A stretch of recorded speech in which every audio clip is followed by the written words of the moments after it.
శత్రువుల బలం చూసి భయపడ్డ దుర్యోధనుడు ఇప్పుడు తన సైన్యం వైపు చూసి ధైర్యం తెచ్చుకుంటున్నాడు. వాళ్ళు మాత్రమే కాదు గురువుగారు, మన దగ్గర కూడా అద్భుతమైన వీరులున్నారు అని గుర్తు చేస్తున్నాడు. దుర్యోధనుడు ద్రోణుడితో ఇలా అంటున్నాడు. అస్మాకం తు విశిష్టాయే తాని బోధ ద్విజోత్తమ నాయక మమ సైన్యస్య సంజ్ఞార్థం తాన్ బ్రవీమితే.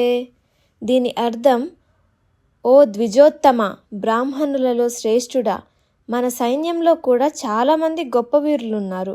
మీ గుర్తు కోసం వాళ్ళ పేర్లు ఇప్పుడు చెప్తాను, వినండి.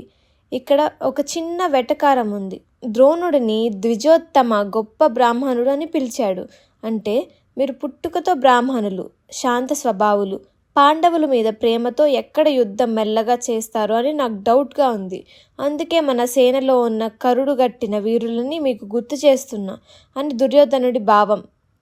మరి కౌరవ సామ్రాజ్యాన్ని కాపాడే ఆ మహావీరులు ఎవరు? భీష్ముడు, కర్ణుడు, ఇంకా ఎవరున్నారు? ఆ పవర్ఫుల్ లిస్ట్ నెక్స్ట్ పార్ట్లో చూద్దాం.